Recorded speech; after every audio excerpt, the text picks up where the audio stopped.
Cartoons and animation are not just for the kiddos, and there's a unique film festival to prove it. Annette DeLorean is the co-creator of the Florida Animation Film Festival, or FLanimation, and Andy Toomey is an artist-composer. Thank you for joining First Coast Living. Thanks for having us. So excited to learn about this. We've talked about some other film festivals in the area before.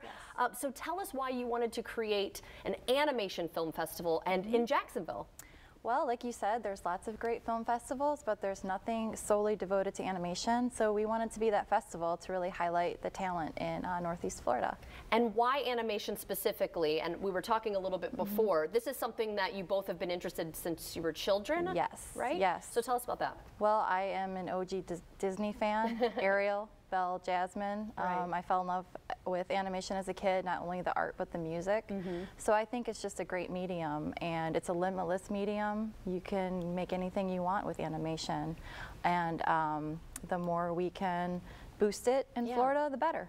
What about you, Andy? What got you interested in this? Yeah, I'm an old Bugs Bunny fan with the big orchestra and the kind of real manic style, and the hand-drawn animations and the backgrounds are just so beautiful, and you don't really see that so much anymore, so I was kind of going for that in this case. Yeah, and you mentioned hand drawing. What mediums are folks allowed to use when they enter into this animation film festival? I mean, is it just drawings? Anything they want. Anything they want. We have classical, we have claymation, we have CGI. We even have a documentary type animation where someone's talking about a historical event. Anything that we feel is great for the audience, entertaining, and animation, we're showing it. What personally do you prefer, though? Personally, classical, frame by frame. That's what I like. And what about you, Andy? Yeah, same. I like that old 40s style, hand-drawn, Warner Brothers. But you do actually do more of like the composing, the music, so talk about that a little bit. Yeah, so some of the challenges you deal with too.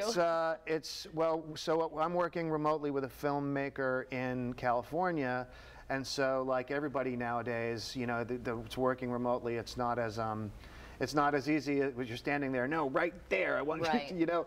So and also it's an iterative process. So you're designing the film, and you say, well, how long is this section? How long is that section? And we got to make this a little longer. And I'm like, well, how many notes do you need here? You know, there's a lot of that kind of back and forth.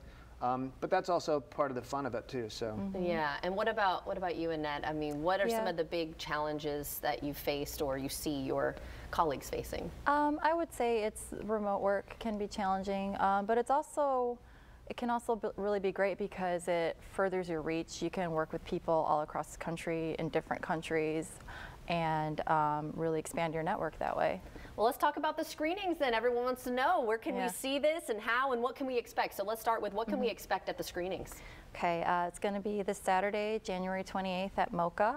There's a 6 p.m. screening. That is it's called our Rising Talent Program. There is dramatic, experimental works, probably best for older kids and teens. And then 8 p.m. is our comedy program, and that's heavy on the comedy and like mature themes. So I would say leave the kids at home, come to the show, date night, and laugh. And then what if somebody, and I didn't ask you this beforehand, so I hope I don't throw you off, but how is someone able to maybe enter for next season? Have you started that process yet? We have not set up the website for next year, but it would be on FLanimationFest.com. Okay, and that was going to be my next question. Where can folks get tickets? Because I imagine you would like them to purchase tickets to this. Tickets ahead of time would be great. Yes, there's going to be refreshments served, and doors are at 5 p.m. and we're also going to have a cookie truck. Tough Guys Cookies will be there. And then really quickly too, before we go, tell us a quick snippet about your film that you'll be showing. So the name of the film is Pep Step Pizza. By Wild Oz Film, Evan Ostro and Tom Palantoni and myself, Andy Toomey. And it's about a snake delivering pizza and his adventures therein. So it's pretty manic. Is a limitless medium. Right? And be interested to see how he holds that pizza. Well, thank you both so much for joining me today. This was so fun. Thank you for having us. Everything, of course. Thank you. And if you'd like to see this segment again, just head to our website, and that's firstcoastliving.net.